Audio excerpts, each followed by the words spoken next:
My friends, let's talk about Athletic Greens, the all-in-one daily drink to support better health and peak performance. With so many stressors in life, it's difficult to maintain effective nutritional habits and give our bodies the nutrients it needs to thrive. We've all got busy schedules, often poor sleep, we don't get enough exercise, there's a lot of stress, or simply we're unable to eat enough of the right foods. And that, my friends, is where Athletic Greens can help. Their daily drink is like nutritional insurance for your body that's delivered straight to your door. Developed from a complex blend of 75 vitamins, minerals, and whole food sourced ingredients, Athletic Greens is a greens powder engineered to help fill the nutritional gaps in your diet. Athletic Greens continues to obsessively improve this one holistic formula based on the latest research, producing 53 iterations over the last decade and counting. It's lifestyle friendly whether you eat keto, paleo, vegan, dairy-free, or gluten-free, and contains less than 1 gram of sugar without compromising on taste. So many people on our team here at Impact Theory are talking about their experiences with Athletic Greens. They love the taste and how they get the micronutrients from various veggies without having to cook or buy groceries. So when our marketing associate Chase is busy and he knows he can't easily eat any greens, he can take his Athletic Greens and make sure that he's still getting adequate micronutrients from the powder without having to eat an entire farm's worth of a salad. So whether you're looking for peak performance or better health, covering your bases with Athletic Greens makes investing in your energy, immunity, and gut health each day simple, tasty, and efficient. And right now, Athletic Greens is doubling down on supporting your immune system during the winter months. They are offering our audience a free 1-year supply of vitamin D and 5 free travel packs with your first purchase. Simply visit athleticgreens.com/impact. Again, that's athleticgreens.com/impact, and you'll get your free 1-year supply of vitamin D and 5 free travel packs today. All right, guys, give it a shot. Take care and be legendary. What is up, everybody? If you've ever been curious about what I eat on a daily basis, the simple answer is literally ButcherBox.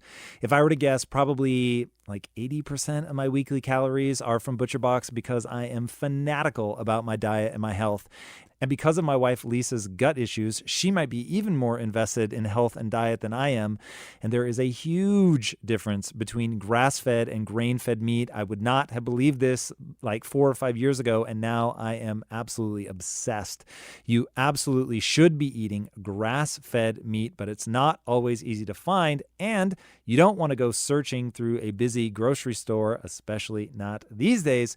So you should be able to get it delivered conveniently to your front door, and luckily, that is exactly what ButcherBox does. With ButcherBox, you can find 100% grass-fed beef, free-range organic chicken, heritage breed pork, and wild-caught seafood. Lisa and I always want to ensure that what we're eating is the highest quality meat, which is why ButcherBox is our go-to resource for the meat we cook at home. ButcherBox sources from farmers and fishers who meet the highest standards for quality, and it's an unbeatable value where you're averaging less than $6 per meal. ButcherBox is also incredibly flexible with box options and delivery frequencies that fit your needs. And you can cancel at any time with no penalty, and I am a huge believer in companies that stand behind their product like that. You can choose your box and delivery frequency. They deliver 5 boxes, 4 curated box options, as well as the popular custom box, so you can get exactly what you and your family love. ButcherBox ships your order frozen for freshness and packed in an eco-friendly, 100% recyclable box. ButcherBox is great tasting meat you can feel good about, delivered right to your doorstep with free shipping. ButcherBox has a special offer for our audience. They're excited to announce that ground beef for life is back. My friends, this is amazing. For a limited time, new members can get 2 pounds of free ground beef in every ButcherBox order by signing up today at butcherbox.com/impact. That's butcherbox.com/impact to get ground beef for life. All right, don't miss this one. Take care and be legendary. Hey everybody, welcome to another episode of Conversations with Tom. I am here for a second round with Donald Hoffman. Welcome back. Thank you very much, Tom. It's great to be here. Dude, I am so excited to spend more time with you. I was listening to the first interview that we did, which, by the way, everybody, you're going to want to watch that one to really understand everything that Donald's about. We'll give you a quick primer here, but we're going to cover new ground in this. But the reason that I'm so excited was, honestly, man, trying to wrap my head around your take on consciousness and the way that basically we're living in a constructed reality, that we're essentially in the matrix, whether we want to be or not. And I get that, and I was into it, and I love it. But some of the implications of that have only hit me now that I've had time to Cool. take a step back, really think about it, interact with other people dealing with what they call the hard problem of consciousness. hmm So for us to be able to dive into that, though, give people the 3-minute primer on why your take is so different than everybody else who takes a really sort of physicality based approach to consciousness. Right. So most people who are looking at how consciousness is related to the physical world, like our brain, are assuming that somehow the physical world is primary. It's the source of all cause and effect in reality. And therefore, consciousness is an effect of physical causes, presumably neural activity in the brain, for example, but maybe also computer activity in a artificial intelligence that's sufficiently complicated. And my take is that our best science today, quantum field theory, Einstein's theory of gravity, and evolution by natural selection, all three of our best scientific theories today are telling us that space-time is not fundamental, and that physical objects in space-time are not fundamental reality. And science is good enough, our best scientific theories are good enough to tell us where they stop.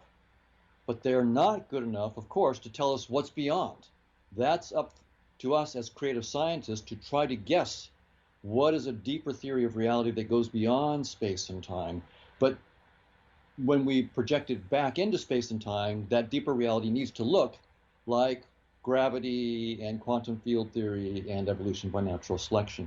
And so basically what I'm saying is that my brilliant colleagues, and these are my friends, they're brilliant, they're not putting them down in any way, but when they assume that physical objects like neurons or computing systems cause consciousness, I think that they're running against what our best scientific theories are telling us. They're telling us space-time is doomed, we need a deeper notion of reality.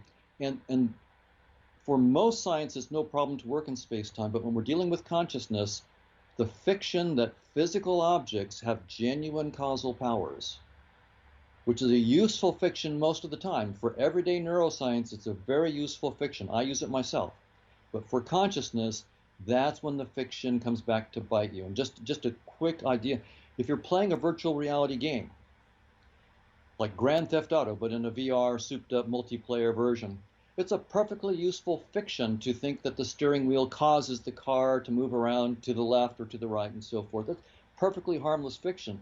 But if you're a software engineer looking to upgrade the actual software that runs the program, that fiction, if you were stuck in that fiction, you would not be equipped to do the upgrade that you needed. In other words, if you're trying to look at the reality outside the headset, you can't just live with the notion of cause and effect inside the headset. You actually have to expand your horizons to understand a deeper notion of cause and effect. And that's what I claim we have to do with consciousness.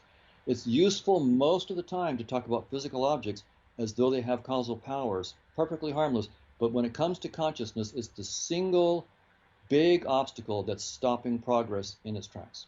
Okay.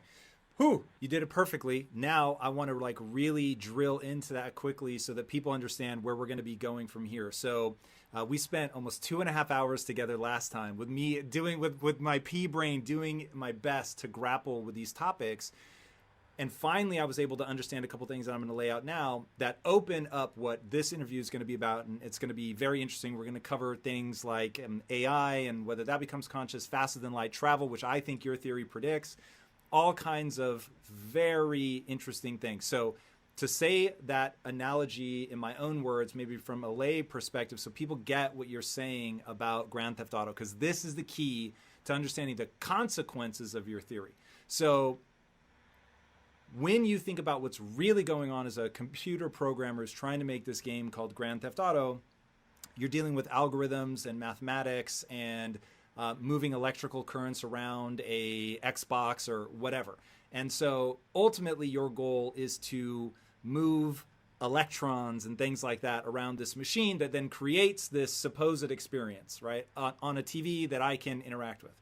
Okay, when you understand that the difference between the reality that that programmer has to deal with, which looks nothing like it's literally numbers. It's all code, all math designed to move electrons around. Okay, that's not exactly right, but that's close enough.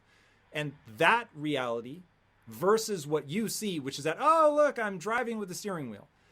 What you're saying is what you see when you walk around the room and interact with stuff and you think about space-time and Einstein and relativity is as divorced from reality as the computer programmer is from the gamer who plays his game. Now, it took me a very long time to understand that's what you're trying to get people to understand. Exactly. And then it was one thing that was like a real key in the lock for me was somebody asked you a question. It was so great. And they said, Donald, this is wonderful. I love it. But now predict we have the same conversation in 10,000 years. What are we going to know then? And you said, oh, that space-time isn't real. And so we can create space-time ourselves because space-time is the Grand Theft Auto game. It's not the code underneath. So once you understand, Einstein just figured out a way to describe Grand Theft Auto. He did not figure out a way to describe the actual underlying code. And Absolutely. So if the space-time is just Grand Theft Auto, and we know we can manipulate Grand Theft Auto, we can now manipulate space-time. And you said, we'll have this conversation from Alpha Centauri. And I was like, oh my God, even if you just get excited about, I have the chills, even if you just get excited about our ability to manipulate what's in the headset, right? Manipulating space-time, traveling faster than light, changing fundamental physics, things like that, then even that would be interesting, let alone the other part that you're saying, which is, oh, you might actually be able to figure out what the underlying code is.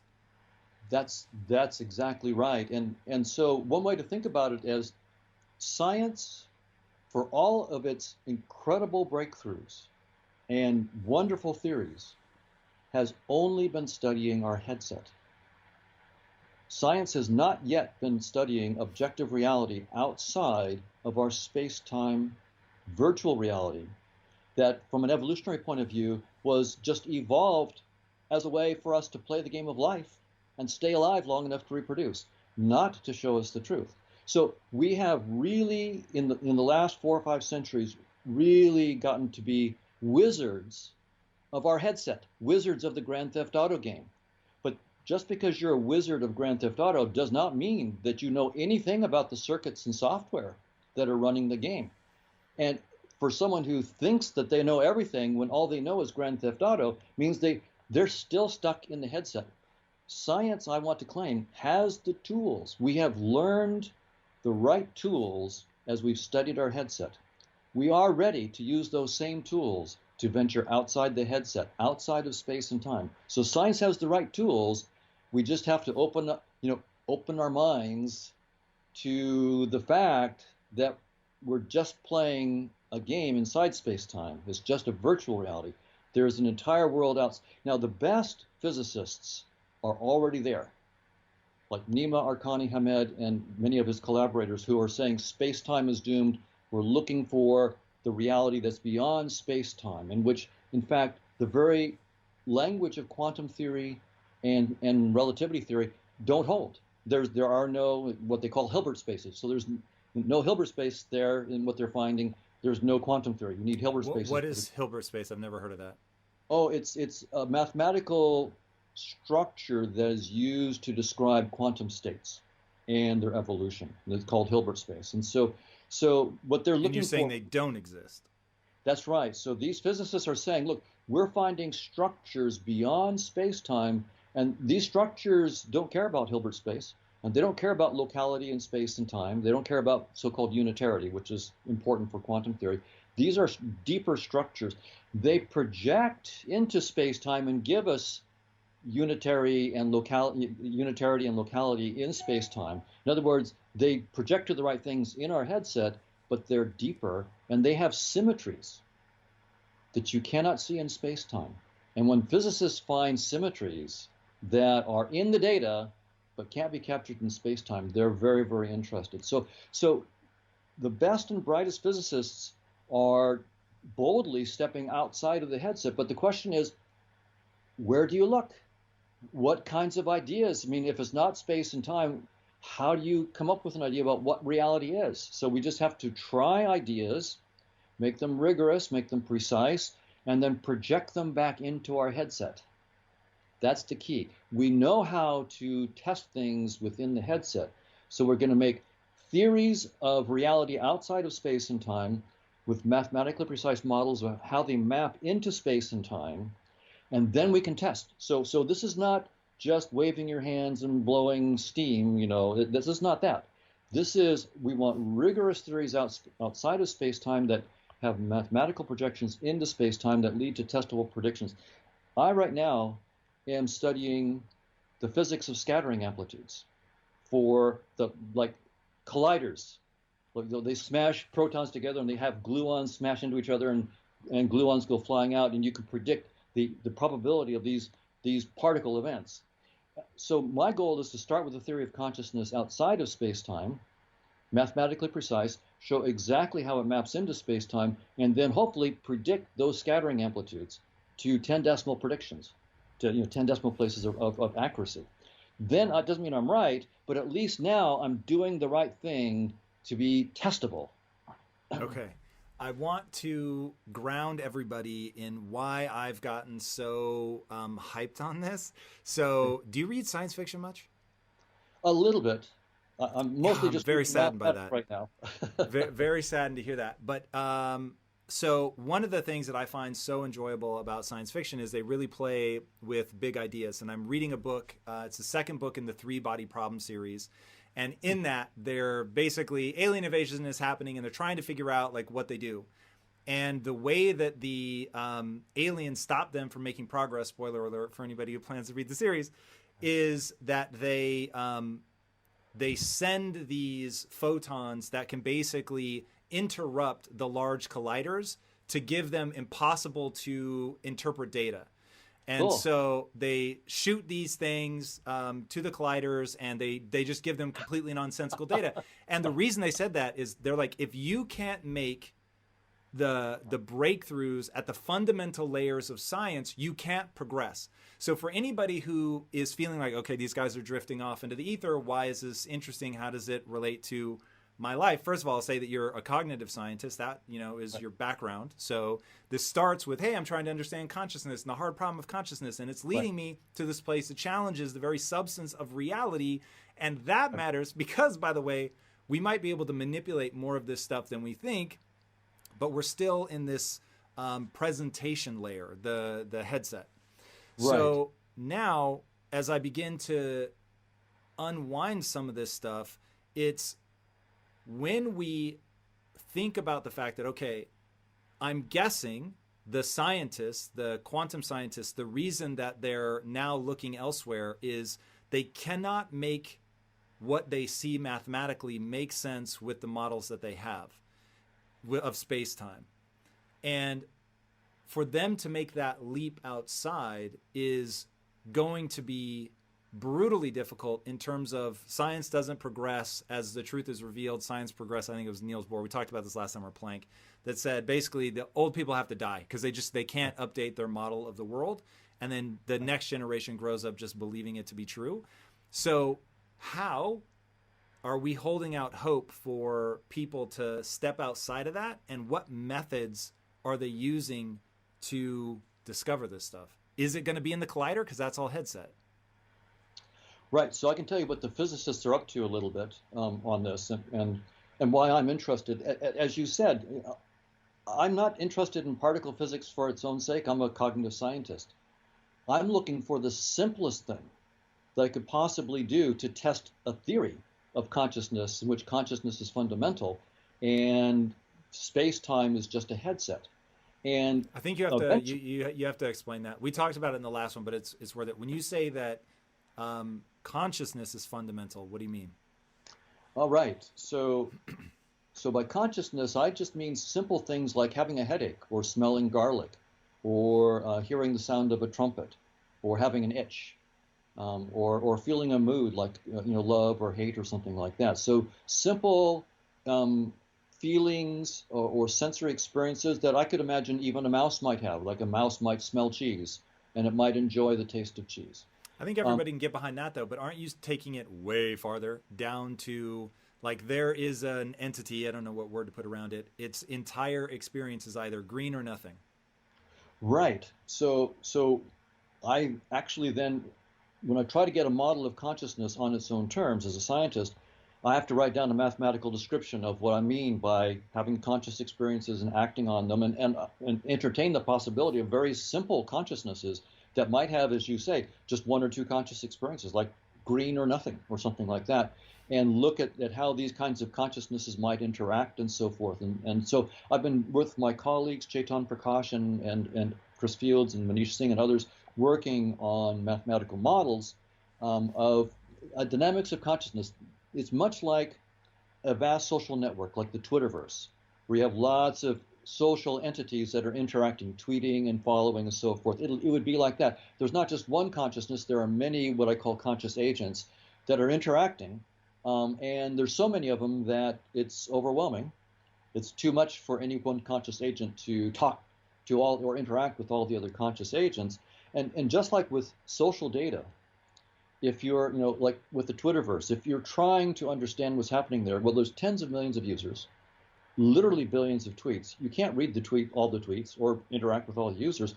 If you want to understand what's going on, you need a visualization tool, maybe a VR headset, where you can sort of see what's trending in the United States and then zoom in to what's happening in Moscow and then zoom out to what's happening over in China and then zoom down to a particular street. And so what you want is simple graphics, simple eye candy, little objects that are colored, that are doing different things, that somehow let you grasp what the billions of tweets and tens of millions of Twitter users are doing, but in a way that you can. So it's got to dumb things down, put it in a colorful, simple eye candy format that you can understand. And that's the big idea. I'm claiming that that's what space-time is. Space-time, the sun and the moon, physical objects, everything that we see inside of space and time is just our visualization tool. The reality we're interacting with is nothing like the visualization tool. It's nothing like space and time. It's a whole network of interacting conscious agents outside of space-time, a vast social network. And we've made the rookie mistake of assuming that our headset, VR, our visualization tool, is the final reality. It's just a rookie mistake. It's like someone who's played Grand Theft Auto so long, they have no idea there's a reality besides Grand Theft Auto. We're like that right now. All right, so let's go back to this idea of conscious entities, which I find interesting. It took me a while to grasp this one. So the easiest one is inside the human brain right now, there are two hemispheres. If you split the corpus callosum, we discussed this last time, you get two different personalities. You've also got the microbiome, which conceivably all the microbes are conscious. And so when you, inside of all of our cells, there's hundreds or even thousands of mitochondria, which are living organisms inside of our cells. So it is very objectively true to look at a human and say, you're not a single entity. You are a collection of trillions of entities that we just sum up as like, that's Donald, right? But in reality, it's not. And if I go in and mess with the consciousness, like if I go in and mess with your microbiome, it'll change your personality, which is crazy, and I can't believe it's true. But nonetheless is true. I can affect your energy output by going and messing with your mitochondria, which again have their own DNA. It's not like it's just a cell in your body. This is its own entity that happens to be inside of your cells. And as we begin to recognize that humans already are just a collection of these much smaller consciousness, but they come together, I get where you're going. Now, I don't yet know the implications of that or what we're going to take away from it, but my relationship with you has been like, hey, this crazy statement that I can't fathom is true. I really want to write you off as a nut job, but I can't because like all of these things like do make sense. It's just I so can't imagine what life outside the headset is. But the Right. more time I have spent with the ideas, the more it's like, oh, okay, these are starting to coalesce for me. Um, Good. so cool. I just wanted people to understand that consciousness thing. I certainly don't understand it yet, how it exists outside of the headset, but I can't deny that already even in the headset, we're a collection of smaller consciousnesses. Right. Maybe one help for thinking about your consciousness outside the headset is I might have mentioned this last time. If you just look at your face in the mirror, if you look, what you see directly is just skin, hair, and eyes. That's all. That's all you see. And if you looked inside, if someone opened your skull up and looked, you just see neurons and so forth. But what you know firsthand that you cannot see is your hopes, your dreams, your aspirations, your love of music, your mood, all the rich world of your conscious experiences. Compared to that rich world, this face is unbelievably simple and nothing like the world of your experiences. If I smile or you smile, I can guess that you're feeling joy. But a smile in no way resembles joy. A smile is a twitch of a face. A And to joy is a kind. you, is that's where it's like the things we see happening in the quantum realm that make no sense. That to you is the thing that tells you your brain, the physical tissues, all of that, they are entirely in the VR experience. It's all in the VR experience. That's right. And so, strictly speaking, no physical object, including my body, is conscious. Strictly speaking, my brain isn't conscious because my brain, in fact, doesn't even exist unless I render it. Right? So if you're playing Grand Theft Auto, I'm playing a VR version of. I got the steering wheel in front of me. I'm holding the steering wheel. If I look to the side, I no longer render the steering wheel, and there is no steering wheel. When I look here, I render it, and now there is a steering wheel. The same thing is true, strictly speaking, of neurons and brains.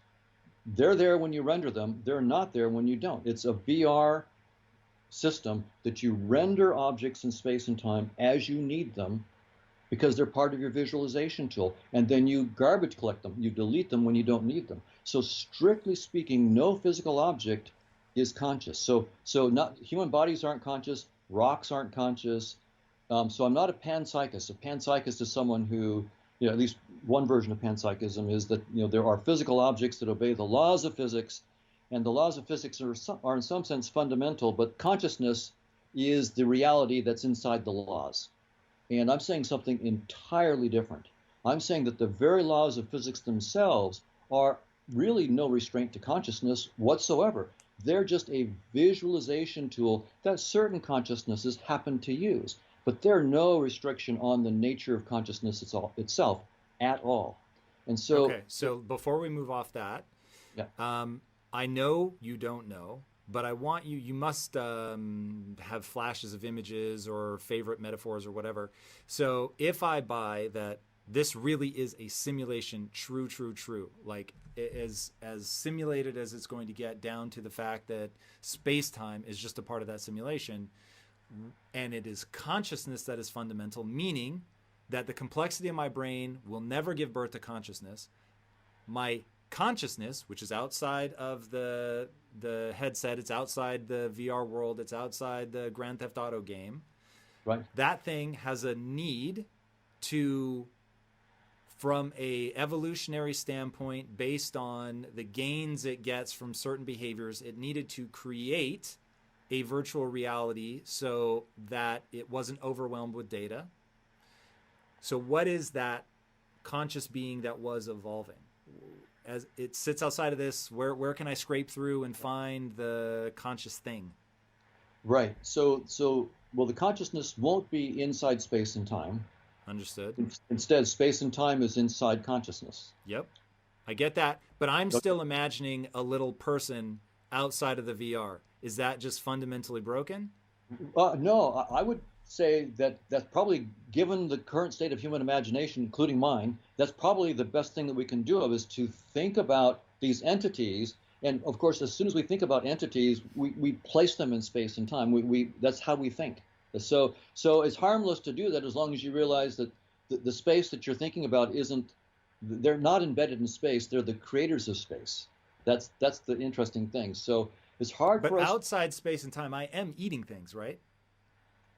Well, so inside space, and so I don't know what we're doing outside of space and time. That's part of what I want to understand is what are we actually doing? We don't see, I don't know what I'm actually doing. I know what I'm doing under a description. Like I'm moving my hand right now, and if I grab a steering wheel in my car, I know what I'm doing under a space-time description, but I don't know in ultimate reality what I'm really doing. It's just like the VR player when they turn the steering wheel in Grand Theft Auto. They know what they're doing in the language of the game. I'm turning a steering wheel. But what they're really doing in terms of the supercomputer, right, which in that metaphor would be the deeper reality, they're toggling voltages and magnetic fields and circuits that they have no idea. There's probably trillions of voltage togglings going on for one turn of the wheel. All they see is a turn of the wheel. That's their notion of cause and effect. It's trivial. The real cause and effect is trillions of voltages getting toggled in in fractions of a second. It's much more complicated. So from an evolutionary, so when we talk about evolution, as you did, we have to be, from this point of view, it's very important to be careful because now we have to talk about in what part of the framework we're talking about. So when I talk evolution, I'm only going to be talking about assuming the headset. Now I'm within the framework of the headset because evolutionary theory is only a headset theory. It's not a theory of consciousness beyond space and time. Okay, this is where things start to break a little for me. So Okay. I'm going to articulate what I think you have said Okay. about, because all of this was born for you. You basically said you have two choices. You can either keep space time and get rid of evolution, or you can keep evolution and get rid of space time. And your argument goes like this, and obviously stop me where I go wrong, that all evolution cares about is fitness payoffs. There are certain behaviors that must be taken in order for you to have children that have children. Right. And there's so much data coming in that, like, looking at a desk or a table or something would simply be a string of numbers that dictate the number of photons reflecting off that coming back, and you could interpret that as different colors and brightness and all that. But in reality, it is just the math of that situation. And what you see around you is something to simplify that, so that you only have to render what you're looking at. When you look away, it ceases to exist. There's just the overwhelming complexity. It would paralyze any animal. So the evolutionary strategy that was chosen is this crazy simplification that we exist in, which is very convincing, but it's ultimately a convincing lie and isn't real. So I'm like, okay, cool. I can actually get behind that. Where Cool. it breaks down for me is what's actually evolving. Like, something needed this simplification. What is that something? Right. So there's got to be a deeper dynamics, right? There's some deeper dynamics that in space-time looks like evolution by natural selection. That's what it looks like inside of our headset. But there has to be some deeper dynamics. And I've only had one idea that I've run across that seems deep enough. I'm not saying it's right, but there's at least, but this idea will tell you how deep we have to go to at least get a contender. So if consciousness is doing something, if it's quote unquote evolving, but not from a natural selection point of view, just so by evolving, I just mean it has some kind of dynamics. And the question is why? What is it up to? What is consciousness up to? Right? Because now the typical stuff of trying to get food and procreation, that doesn't apply outside of space and time, presumably. Right? It might not apply. So what's the deeper thing? The only idea that I've seen that's deep enough comes from something called Gödel's incompleteness theorem. Yeah, I struggled with this in the last interview. Now I think I have it mastered. You Oh, ready? okay. Well, then you're better than me because Gödel's theorem is unbelievably deep. But basically, what Gödel said, without going into the details, is there is no end, in principle, no end to the exploration of novel mathematical structure. Even in, quote unquote God could never know it all. There's always going to be an unbounded inquiry ahead. No matter how much you know, there's unbounded structure left to explore. And if we make the assumption, and now I'm just speaking as a scientist, like saying, look, I don't know what the truth is. We put some ideas on the table and see where they go, right? That's how you do science. So maybe everything I'm saying is wrong, but I'm trying to be precise so we can figure out where it's wrong. So if we assume that consciousness is really the fundamental reality, a bunch of these conscious agents, this social network, and if that's all that there really is, then the only thing that mathematical structure can be about is consciousness. That's all it's about, because that's all there is. So Gödel's theorem then would say, because there's an unbounded and never-ending possibility for exploration of mathematical structure, that means there's a never-ending and unbounded possibility for the exploration of varieties of conscious experience. In other words, consciousness is like a kid in a candy store. But it's an infinite candy store. I call it Gödel's candy store. It's a never-ending exploration that is in principle never-ending. It's not like you can ever come to the end of it. And so that is deep. Now, I'm not saying it's right, but it's deep enough to be a real contender. Why should consciousness be doing anything at all? Well, here's one reason. Because no matter how much consciousness explores its possibilities, it could never come to the end of its own possibilities. And so it's in a never-ending self-exploration. And what we call Tom and Don are just parts of this overall exploration of consciousness and all of its possibilities. And, you know, our little bit that we're exploring right now, as rich as it seems to us, is trivial.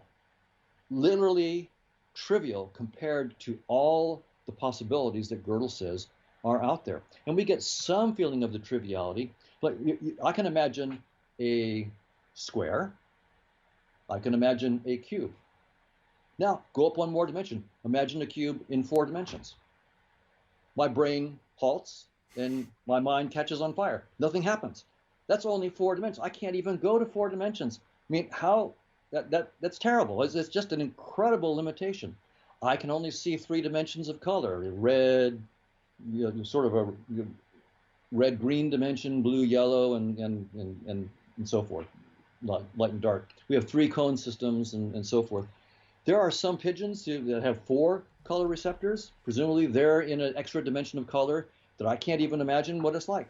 Can you imagine a specific color you've never seen before? Right? Try to imagine one specific color you've never seen. So, as rich as our worlds seem, we know that there's a rich possibility of conscious experiences that we can't even concretely imagine. But consciousness itself, on this theory, is exploring all these possibilities. And right now we're sort of stuck on this little headset, 3 dimensions, small amount of color that we can see, and so forth. We thought it was the whole world. No, it's a little headset. It's a prism, right? It's for me. I realized I'm sort of stuck. I mean, it's just like my imagination is stuck in only 3 dimensions. My colors are stuck in a certain range. Consciousness itself is exploring the vast possibilities of that's going on. So that now here's the challenge. Suppose we chase that down. So we say, okay, there's going to be this ongoing dynamics of consciousness constantly going beyond what it knows, exploring the candy store further and further. Well, there's several things to say about that. One is, that's not, the candy store makes it sound like all fun and games, right? Oh, but there's going to be a dark side to it, because going into the unknown means letting go of what you know, and that can be terrifying. So this suggests that consciousness is going to have this thing going on all the time of the exhilaration and the terror of going literally into the unknown, where literally you don't have concepts. All of your current concepts are inadequate. And this is what Gödel is saying. These are going to be new structures that transcend. So for those who meditate, I mean, when you go into silence, it's both healing and terrifying, right? If you really let go of all thoughts and go into the void, it's sort of, it can be scary. Like you want to go back into, you grab back onto it's a life jacket. right? You grab onto your teddy bear, your thoughts.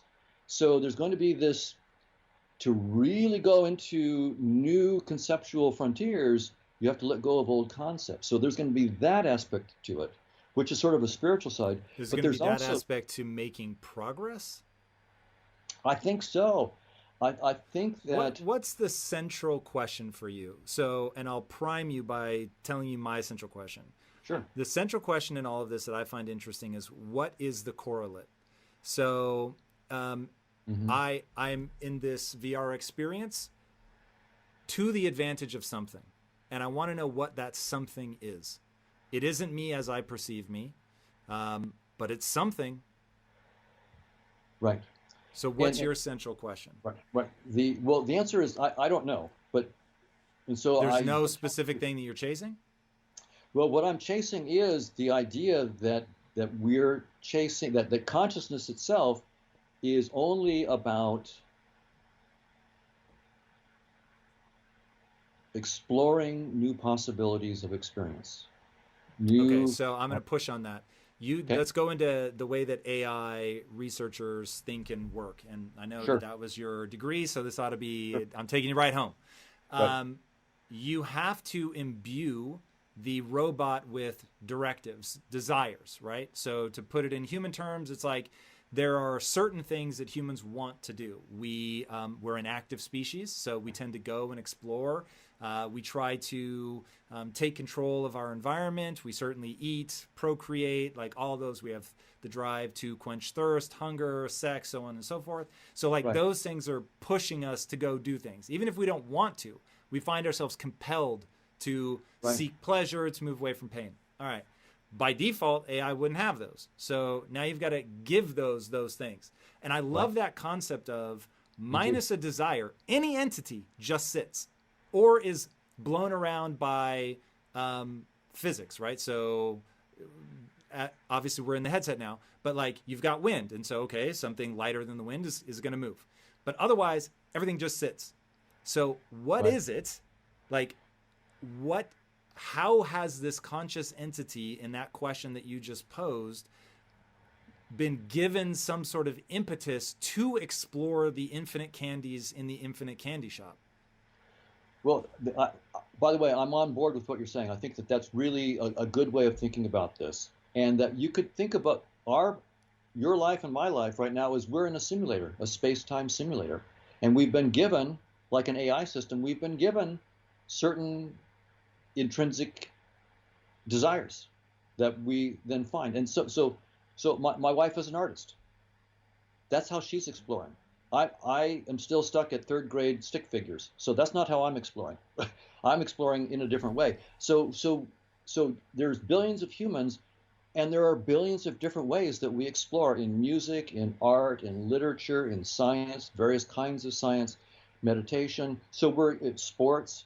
There are all sorts of ways that consciousness is exploring through us. And there is not like one is the best, or But that you're what ever makes right. consciousness want to go to all the assay to create this VR experience to run each of us as sort of an individual experience in Well, consciousness? the idea would be that that is what consciousness is about, is the exploration of all of its possibilities. So is that just the miracle? Like I've now hit the part where you're like, I don't fucking know. This is the Well, miracle. well, yeah, and when we say that, um, that's something that we have to say is true of any explanation, right? Any explanation, at some point, we say, if you grant me these assumptions, then with those assumptions, I can explain everything else. Well, so and I totally buy into that. Here is the base assumption I've always made about the miracle. That the whole point is to say, "Hey everybody, I've got this theory. Here's my miracle. Check it out. Theory works, right? Yeah, yeah, yeah. Wow, this is better than everything." Okay, the only reason I've told you about this thing is so you can tell me how to move the miracle back even farther. Or are you just like, "Cool, I'm good with that miracle." And now I just want to explore within that where that miracle is or Well, so I want to do both. This miracle is so new that I need to explore it a little bit, right? So I want to push on this one, but the miracles I'm proposing are consciousness is fundamental. So experiences themselves don't come from physics. they are fundamental. So that's a miracle. And second, this other miracle that Gödel proved, where he proved it, but it's still a miracle, right? The incompleteness of mathematics, that there's endless exploration. That's just a fact, which is a remarkable fact. We proved it, but it's nevertheless this.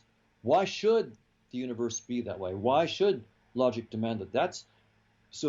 But it's a satisfying kind of endpoint where we say that's the way the world is. Here's the theorem that says that's the way the universe is, and that one theorem tells us why, if you're up to exploration, then have fun, because you will always, there's no getting there. That's the key. There's no arriving.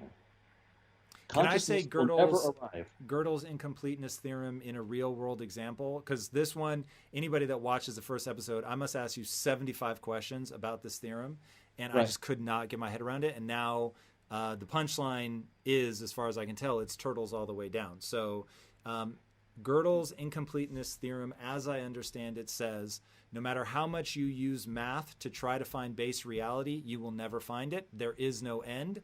There will always be another layer to discover, on and on and on and on and on, literally for infinity.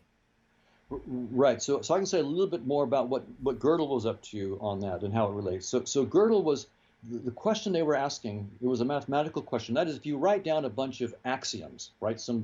These things are true. These things are, give me 2 points define a line, 2 lines intersect.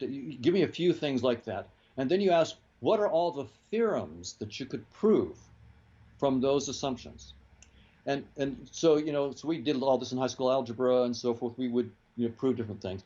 What Gödel, the big question that mathematicians had, David Hilbert really put this out there, was, can we, with just grinding through these theorems and proofs, get all mathematical truth? Is that there's some finite number? There's maybe it's 6.7 million, but we can do it. Even if it's infinite, in principle, if we could just grind forever, would we get all the truths? And that was, so Hilbert asked that question, and Gödel showed that the answer is no, that no matter how big your axiom system is, how many axioms you've got, he found a way to show here's something that's true, but you can't prove it within your axioms. So now, so you can take that new truth, stick it as one of your axioms, and then he showed, well, there'll be another truth that now pops up. And so this never ends. And so no matter how, so you can't just mechanically grind through and get all the truths. And the key thing about this, which is really interesting for consciousness now, is Gödel used self-reference. It's when you get a mathematical system to talk about itself that the problems start to arise. And that's really interesting, because what I'm suggesting here is that consciousness is trying to understand itself and all of its possibilities. And because of that self-reference, it's a never-ending enterprise. And you can seem never to sort of quietly draw a parallel between math and consciousness. Are they separable or inseparable entities? That's a really deep and important question. I don't know. Here's just my thoughts. I study psychophysics, which is a branch of science which we experimentally and mathematically study conscious experiences, your perceptions of shape and color and so forth. We write down math models and we test people in the lab. Every conscious experience has structure. And we can write down mathematical structure. I've never seen a conscious experience that doesn't have mathematical structure. And the structure's derived from what neurons are firing and things like that? Well, sometimes it has nothing to do with neurons at all. For example, in color space, you can talk about, it seems like red and orange are closer to each other than red and green. That's a structural notion, and we can write down what we call color spaces, and they turn out to be these non-Euclidean color spaces. Taro Endau and others who did the mathematics on this come up with these really interesting, complicated mathematical spaces which model all the relationships of colors to each other. So we have color experience and their structure. When you see a shape, like a ball. We can write down equations that model the 3D shape that you're experiencing. So there's an intimate connection that's been studied scientifically between conscious experience and mathematics. The way I think of it is that consciousness is to mathematics like the living organism is to its bones. For if you're a vertebrate, you need the bones, but you're more than the bones. And so that's the way I think about consciousness can't be reduced to mathematics, I don't think. There are others like Tegmark who would say that everything can be reduced to mathematics. Max Tegmark says that kind of thing. He may be right, but that's not what I'm saying. I'm saying that mathematics is the structural aspect of conscious experience, but there's more to the conscious experience than just the structure, in part because, so far as we know, different kinds of conscious experiences can be structurally identical. So if that's the case, meaning then something with the same structure could have different qualia, feel exactly differently. right. That's Okay. right. So So is that context dependent? How? see, well, that's now where I'm getting to the edge of my understanding here. I did actually prove a theorem. It's called the scrambling theorem, and I published it in 2006, where I proved that your colors could be scrambled with respect to mine, but we would be functionally identical in every single experiment we could do. So there was no structural thing that I could do to show that your color experiences were different from my color experiences. So your experiences aren't devoid of mathematical structure, but the mathematical structure isn't the whole story about your conscious experiences. That's the best I can say right now. And I agree with you. If that feels like we need to press further on that, I couldn't agree more. We do need to press further on that, and I'm look forward to, because I think there some profound insights are yet to be revealed. So where this all, to me, I'm so curious. Like I'm always trying to find how is something usable, right? How does this come back? So if it reveals something about myself and how I can move through the world in a way that's more interesting, more fulfilling, more whatever. If it actually, the big thing between last one and this one was the idea that space time is as malleable as video game code, and that we really could, even though it would only be an experience in the headset, that suddenly things within the headset, like faster than light travel, suddenly become very real. We just have to figure out what the real substance of the headset code is so that we can get in there and begin to make changes. But that to me forces the question of the me that I perceive as me is inherently an object of the headset. Right? So there Right? is no me outside of the headset, but there is something outside of the headset. And I don't know if our minds maybe just work so fundamentally differently. But as we talk about this is what I start imagining. Oh, okay, hey Tom, this is a collection of different conscious beings, and consciousness is the the driving force, and it's running through all these experimentations. And so I'm like, oh, okay, cool.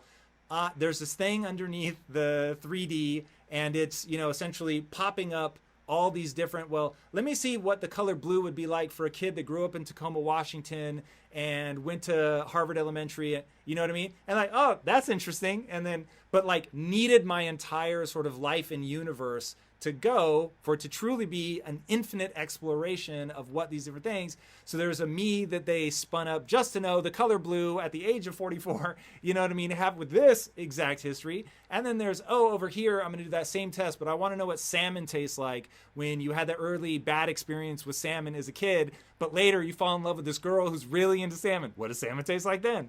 And so that's like where my mind goes, right? And so now I'm imagining like this consciousness of some kind. Maybe it too is the Borg, and maybe the Borg is what's feeding its drivers and all of that. But I'm still trying to imagine, like my brain immediately goes to, there's a thing, and that thing in my mind is basically the most classic looking alien ever, but they have like these long fingers that like each finger is an entity that becomes this a conscious entity living in the headset, just to go, oh, cool, that's what that experience is like.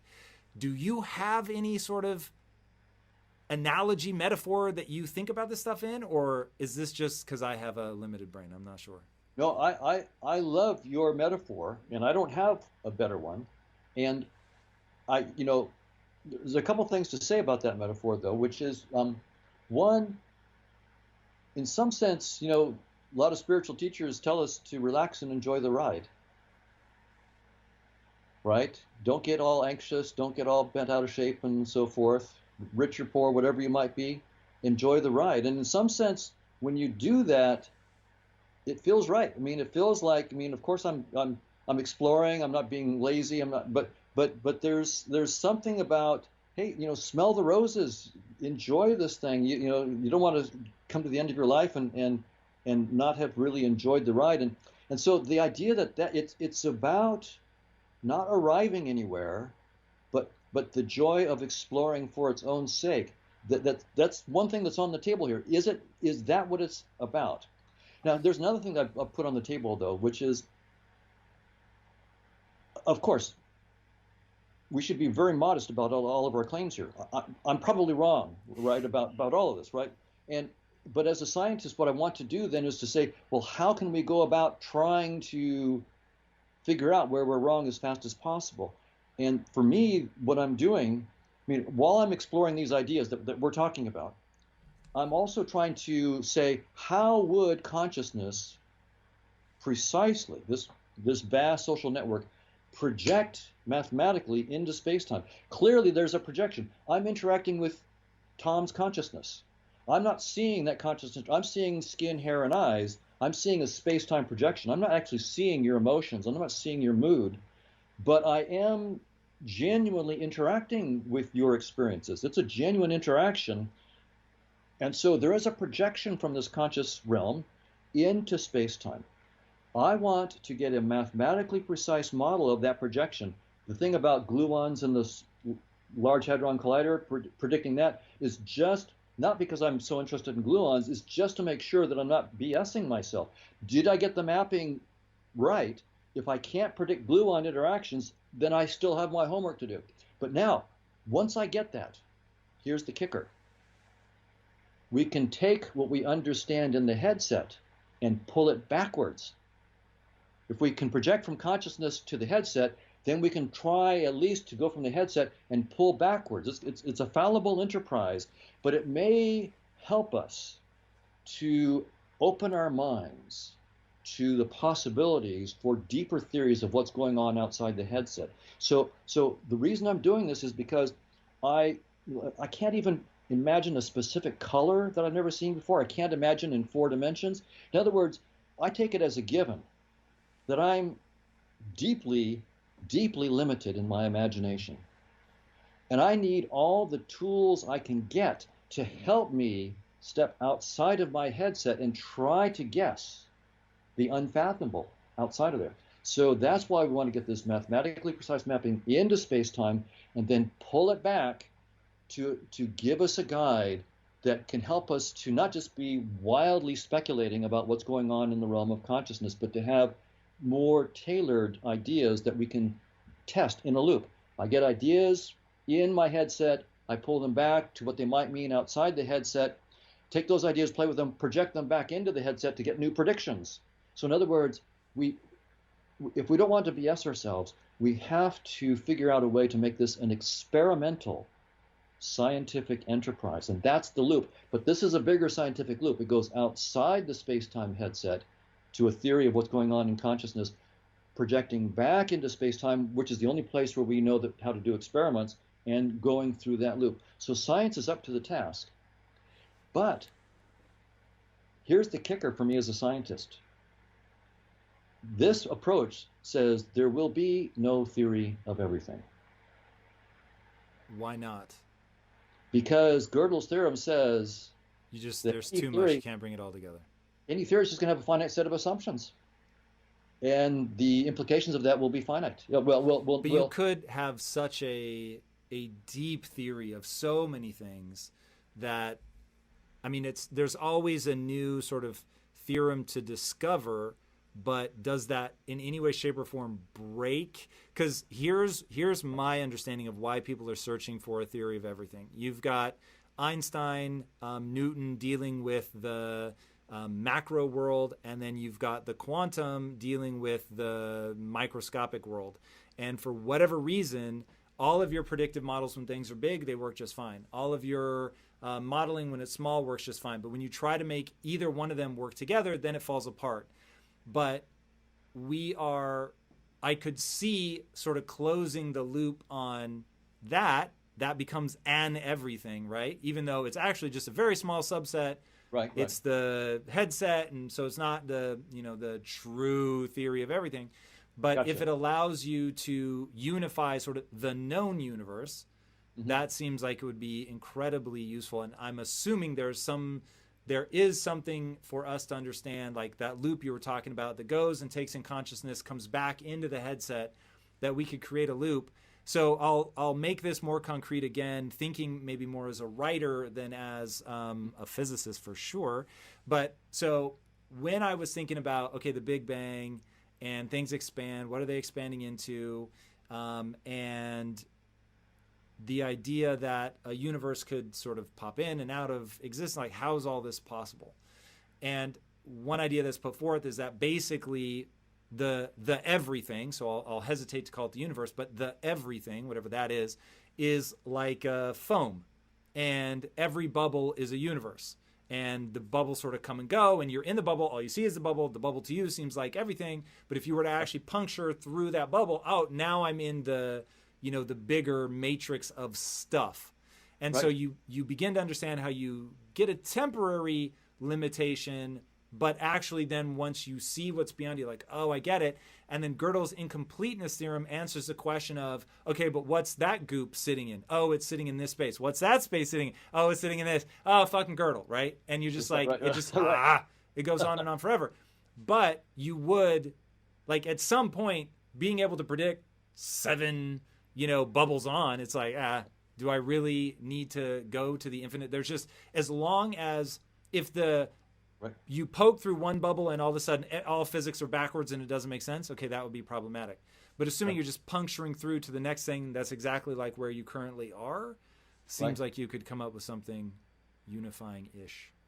Right. So instead of turtles all the way down, it's Gödel's all the way down, right? Nice. It's just endless exploration. And Gödel's theorem could be like the deep meta theory.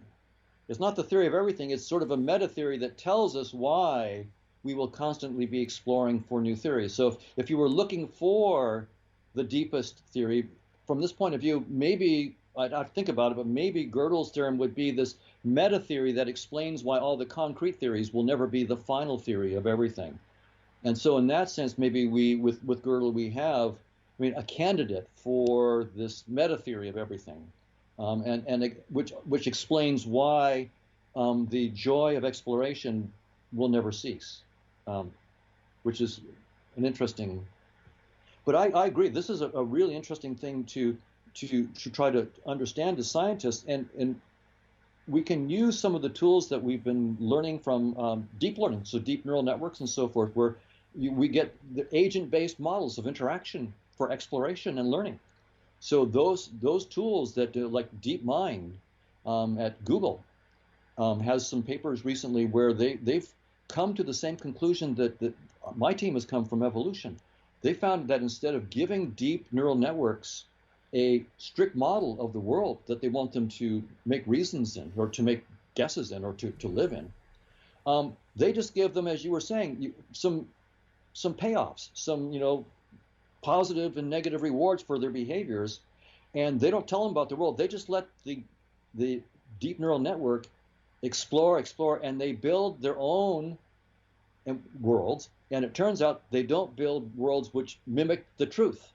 They build virtual realities which are a dumbed down user interface that let them get the most rewards, and they don't see the truth. So there's some papers, I can give you a link to some papers from DeepMind in the last couple of years where they've stumbled onto the same thing that evolution has stumbled onto, that the exploration never leads to the truth. It leads to an easy interface which sort of doesn't maximize, but which satisfies.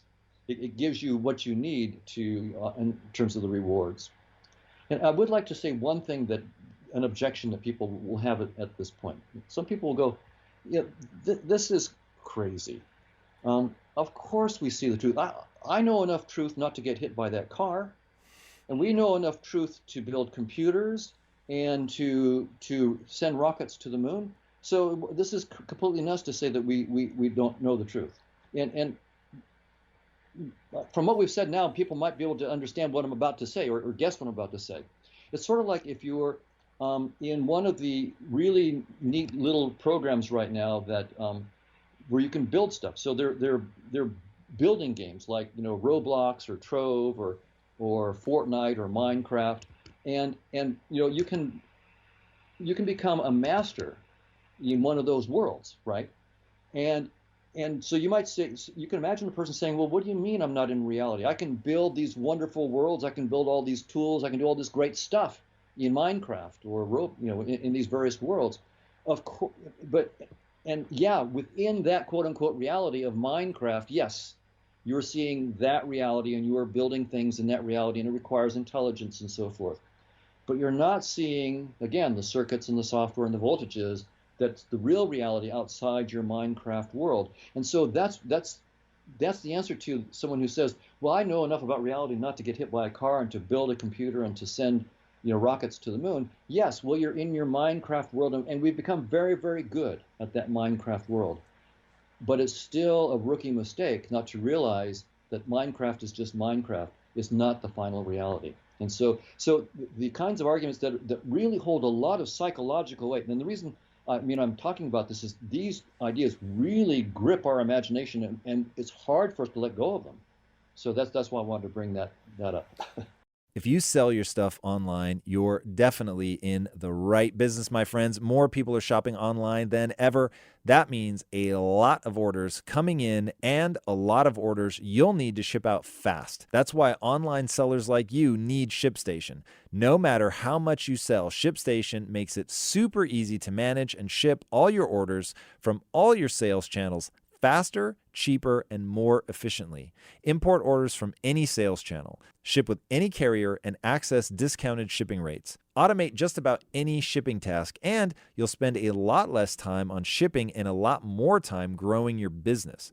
No matter where you're selling, Amazon, Etsy, your own website, ShipStation funnels all your orders into one simple interface that you can manage from anywhere, even your cell phone. You'll even get access to amazing discounts with major carriers, including UPS, FedEx, and USPS. Some of our Impact Theory team members have used ShipStation, and it is super easy for them to compare carriers and choose the best solution every single time. With ShipStation, small businesses can now access the same rates usually reserved for Fortune 500 companies without contracts or commitments. Just use my offer code IMPACT to get a 60-day free trial. That's 2 months free of no hassle, stress-free shipping. Just go to ShipStation.com, click on the microphone at the top of the page, and type in IMPACT. That's ShipStation.com and enter code IMPACT. Make ship happen, my friends. All right, take care and be legendary. Over the last year, businesses have had to totally rethink their digital commerce strategy. Payments are an integral part of any business, but too often they are thought of as a business necessity rather than a strategic tool with which to unlock a ton of value. To unlock real value, you absolutely need Checkout.com. With their smart card verification and an awesome reporting dashboard, Checkout.com is the best option for your business's online payments. And Checkout.com's modular online payment solution is the ideal payment solution for e-commerce businesses of all sizes. Checkout.com is a leading cloud-based global payment solutions provider.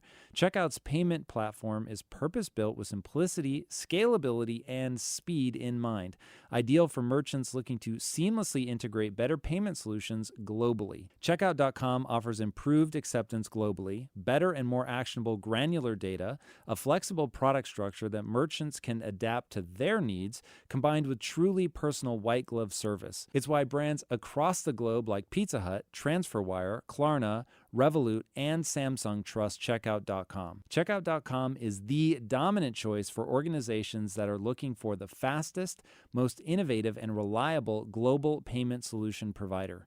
Request a free, no-commitment demo at checkout.com/impact. That's checkout.com/impact for a free demo. Again, checkout.com/impact. All right, guys, take care and be legendary.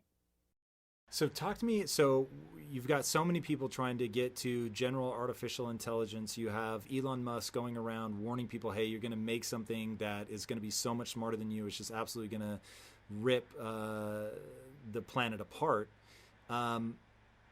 You've got people talking about AI becoming conscious.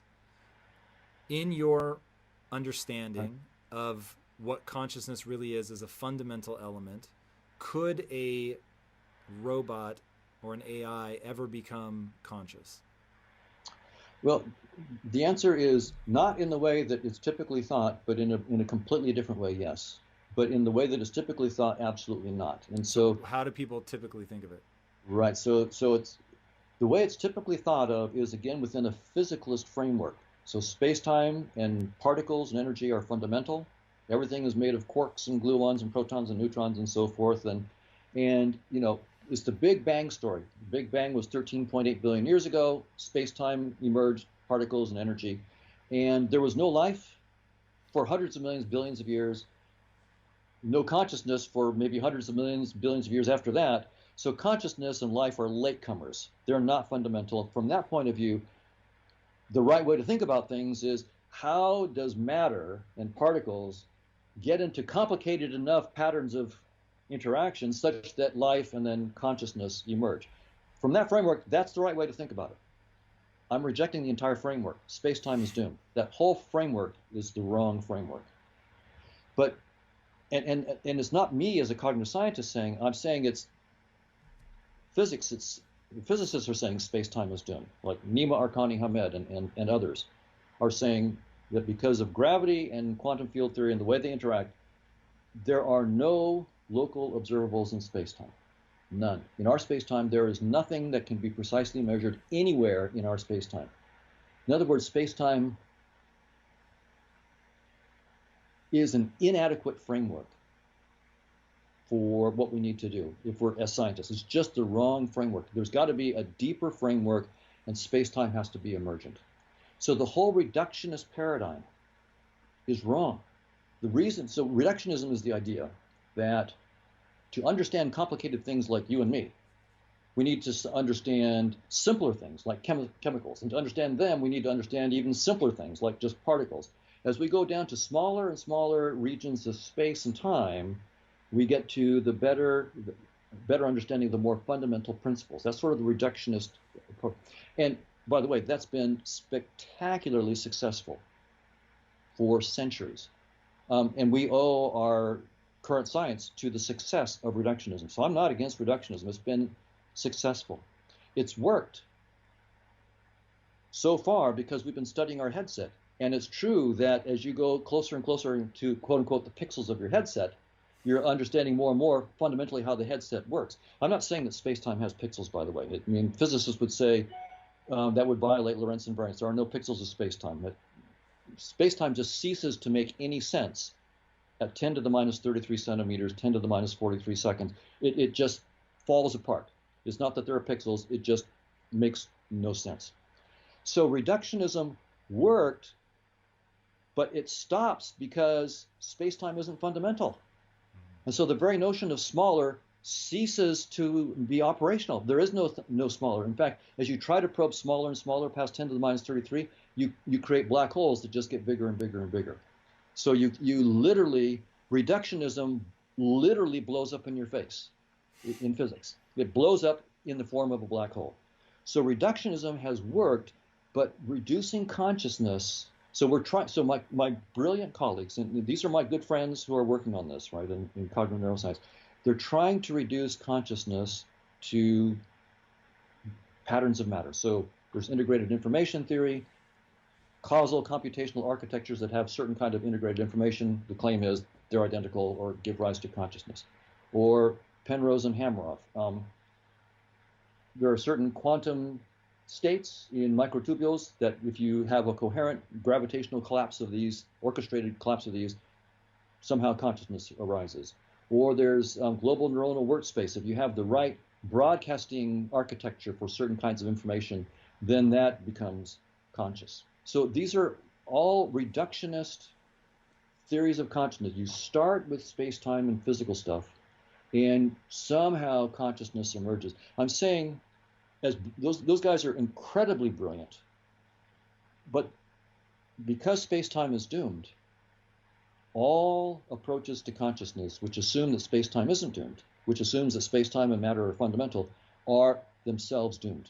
So those approaches to consciousness just haven't really understood what the physicists are telling us, and what I'm claiming evolution by natural selection is telling us. Space-time is the wrong language. Particles are the wrong language. The only reason reductionism has worked is because we were studying our headset.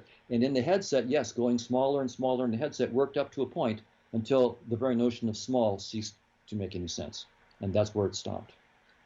So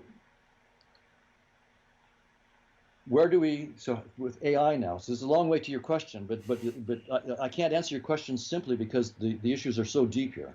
Sure. So with the standard view of AI and consciousness is, of course, we can build machines that will be conscious. The brain is a machine, and it's conscious. So we have a real example. Here's a carbon-based machine inside your own head that's creating consciousness. So who cares if it's carbon or silicon? We can build a machine with the right. So we're just trying to reverse engineer the dynamical patterns of neural networks in the brain or microtubule quantum collapses, whatever they might be. Whatever the physical magic is that somehow gives rise to consciousness, we'll do that. I'm saying that all of those approaches can't work because space-time is doomed. Okay, so before we move on from that, Right. but we can create new consciousness, right? Yes. If my wife and I get together, it's a loving night, it's warm. Right. 9 months later, we've got a new consciousness. So Exactly. how is that not? Are you saying that all the elements from the egg and the sperm, all of it, there was consciousness there the whole time, and so there is no point where it just gets the cells divide sufficiently such that consciousness arises? It's been conscious the whole time?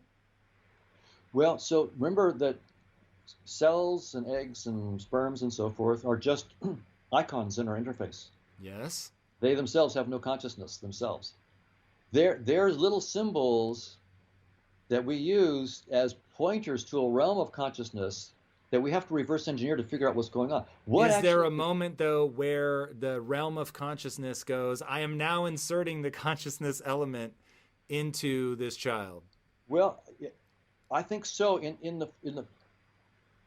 Well, into our interface, inserting the consciousness into our interface.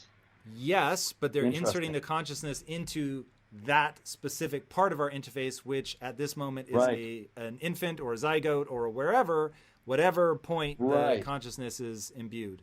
Right. Yeah, I would say that. Yeah, I would agree. I would say that there's a point in which a new portal in our interfaces is opened up into consciousness. So for example, I have a portal into Tom's consciousness.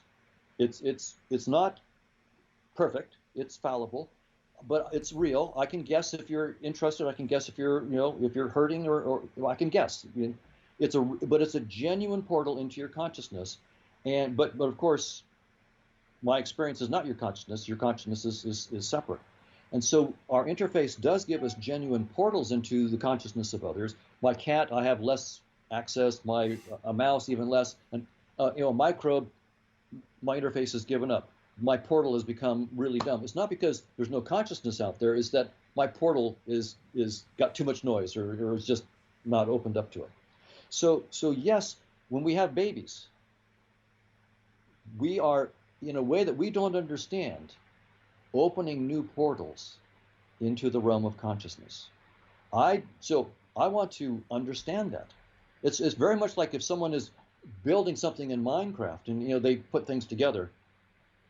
But if you're really inquisitive, you'd like to know what was really going on inside the computer that looks like me building this thing that I see in my Minecraft world. And that's what I want to do. So in Minecraft, there are different things that are, in some sense, portals to a whole bunch of code that's going on in the computer that's allowing me to build this stuff.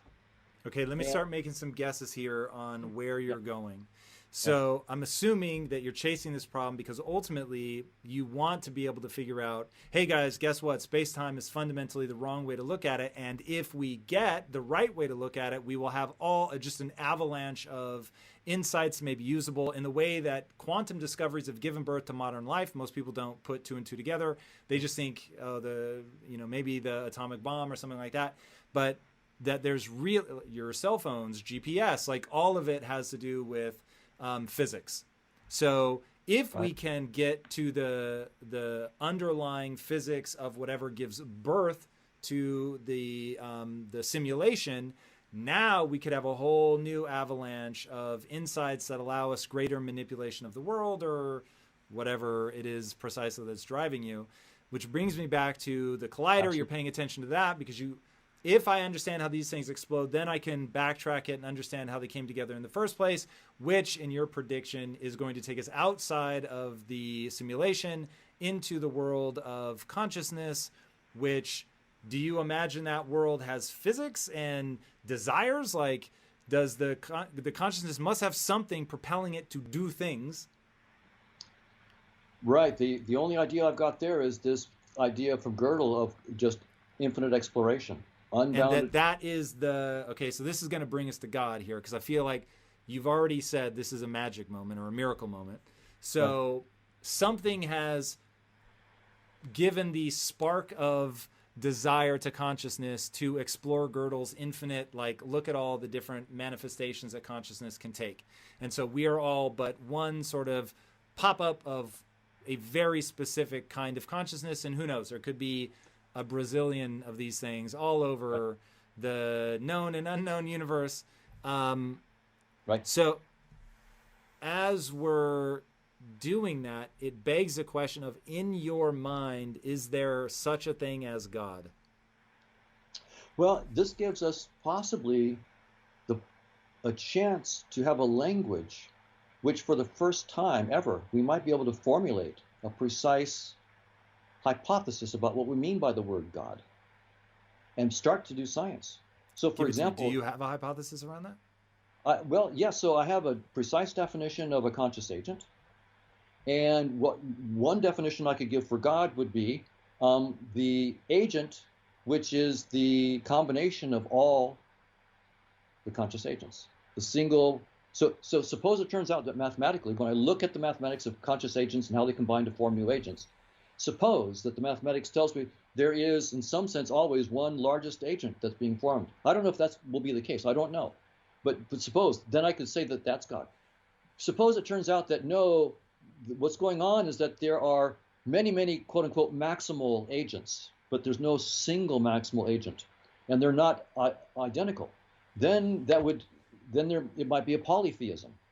But the nice thing about this is we could see the word God has been used in contradictory ways for thousands of years by various traditions, and we fight to the death over a term, literally, that's not well defined because your God is not the same as my God, and it's a tragedy of human history that hundreds of millions of people have died in because of differences over what we mean by the word God, and what I would like to see is sort of a humble approach to that term, saying, look, no, my tradition has its ideas, your tradition has its ideas. Clearly, since we all disagree, at most one of us is right, and possibly all of us are wrong. So why don't we come together, take all of our best ideas, and then try to sift through, and here's where science can help, where we take the ideas and try to make them precise, mathematically precise, because that's when you find out if things gel, if they're consistent, or if they actually, you're talking nonsense, right? If you say A is true and not A is true, well, you're talking nonsense, right? So can we do something like that and evolve ideas about the notion of God and have a scientific spirituality where where God becomes something that we don't assume that we know. We're not dogmatic. I know what God is. We're humble. We say, these are the best ideas we've got so far. Let's try to make them precise so we can figure out precisely where we're wrong and then evolve it. So I see this direction going forward, the possibility of a scientific spirituality where we take a lot of the spiritual insights that the spiritual traditions, the mystical traditions have had for thousands of years, and we take the tools that science has learned by studying our headset, and we use those tools to take the first step outside the headset that the spiritual traditions have been telling us, look, you guys are stuck in the headset, you're stuck in the headset. Well, they're right, but by studying the headset, we got the tools that we needed to actually step outside the headset in a way that can be precise, and we can figure out what we're doing and make precise theories. And so I see science and spirit, we're at this really interesting convergence point in human history, where there's been a war between science and spirituality. In effect, they've been at odds. These are non-physicalists over here, the spiritual side. These are physicalists over here, the scientists. Scientists have all the hard-nosed tools. It's all woolly and imprecise over here on the spiritual side. And so they've been at odds at each other, right? But now let's take the best insights. And I'm not saying that anybody's right or wrong. I'm just saying let's take the best insights from the spiritual traditions and be willing to call nonsense nonsense, and take the best tools from science and also call theories nonsense that are nonsense, and try together to make precise theories about the spiritual realm and our position. You know, what are we here for? What is life about? I mean, these deep questions that are all important to us, and see where it goes. And you're right. I think that as we do this, we're going to understand if this idea that there's a network of conscious agents outside space-time, and we begin to really understand how, in part, it works and how it relates to space-time, the technologies that we're going to get are stunning. The analogy I would think of is like this. Again, going back to Grand Theft Auto, you can imagine being someone who's a wizard at Grand Theft Auto. We all just look in awe at what this wizard can do. And that's truly impressive. But now the software engineer comes along who actually knows the software of the game, and he can take the gasoline out of the tank or let the tire out of the airs of the wizard's car. So now the wizard is nothing compared to someone who knows how the software works outside of Grand Theft Auto. Once we get outside of space-time and we understand how this network of conscious agent works and how space-time is just a visualization tool, we will be in the position of that software engineer that can actually just give the Grand Theft Auto wizard a flat tire. We'll be able to, he could change the road. He could change the dimensions of the road. He could make buildings disappear. He could make space and time shift in any way he wants. That's the kind of Pandora's box, potentially, that we're going to open up here. It's both, as a scientist and a human being, it's exhilarating and scary as all get out. That in the wrong hands is incredible power. Yes, there's so many sort of layers of guesses between us and there, but if people have the ability to essentially edit the matrix and anybody can do it, then that's going to certainly go into some pretty interesting places.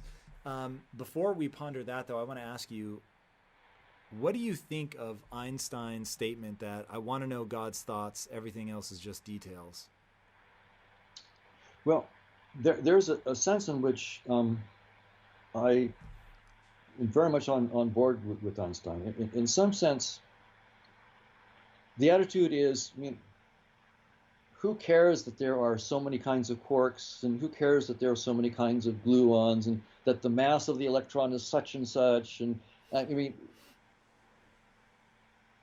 that's not what it's really about. I mean, we need to understand those things, but not for their own sake. What Einstein and theoretical physicists are really after is they're trying, as Einstein said, I want to understand the mind of God, right? I want to understand what are the big, deep principles that would lead to the laws that have as their consequences there are these kinds of quarks and these kinds of gluons and so forth. So it's the deep insights, the same kind of thing that you and I are chasing here when we are talking about ideas like Gödel's incompleteness theorem and Gödel's candy store. Like these, I mean, even if that's not the right idea, it gives you a flavor for the deep kind of idea that we're after, that we think of. This could be a deep enough idea that it could be a guiding principle for a lot of the details that we see. So it's in that sense that I would agree completely with Einstein on that. Now, I think Einstein was very much attached to space and time. Um, That seems fair. yeah, he was perhaps the person with the most profound original insights ever about space and time. Um, I don't know if he ever let go of space time. Maybe in his later years, maybe he did. I don't know. But most of us, it's really hard. The avant-garde of physics right now are letting go of space-time. If you just Google "space-time is doomed," Google that phrase, you can find videos by Nima Arkani Hamed, for example, and he can tell you exactly why state-of-the-art physicists today are saying space-time is doomed. So the mind of God, whatever it is not space-time itself. It's something deeper. But they don't know what that something deeper is. What the physicists are doing, because they don't have any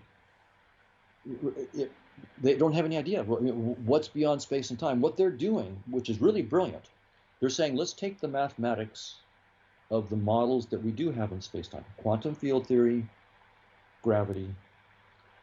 Let's look at that mathematics and see that mathematics is like a light into the dark beyond space-time. Can we, and they're flashing that light into the dark as far as they can let that light go. So they're trying to see what the structure of our current theories might tell us to guide us in our ideas beyond space-time. But ultimately, we're going to need to make a creative leap. We're going to have to just, and this is the fun of science, you make a creative guess, you make it mathematically precise, and then go back and say, okay, here's my guess about what's behind space-time. Then you have to project it back into space-time where you can test it. And so the physicists are doing, and I'm reading their work very, very carefully because I need to build on their work. I'm trying to plug my theory of conscious agents. I want to show that the long-term behavior of conscious agents, so-called asymptotic behavior. So this is a dynamics on graphs. It's a Markovian dynamics, and it has an asymptotic behavior. It turns out, I believe I can show that asymptotic behavior plugs into structures that the physicists are finding called cosmological polytopes, amplituhedra, sociohedra, and so forth, that have the same kind of permutation properties that the asymptotic behavior of consciousness does. So the asymptotic behavior of consciousness leads to certain permutations. To classify it, permutations turn out to be the fundamental thing that the physicists have found beyond spacetime. That's as deep as they've gotten. There are these things called permutations beyond spacetime that lead to what they call on-shell processes, which they can then lead to predicting the scattering amplitudes. So that's the thread I want to pull. Start with a theory of consciousness where it's a vast social network of consciousnesses. Its asymptotic behavior is what the flashlight of physics has seen, the permutations. That's as far as they can go. What's asymptotic mean? Long-term behavior. So I'll be very, very concrete with an example. Suppose that you're in your car on the freeway and you're driving, and there's hundreds of people on the road with you. Everybody, it's a conscious person turning the steering wheel, pushing on the gas, hitting the brake, and so forth.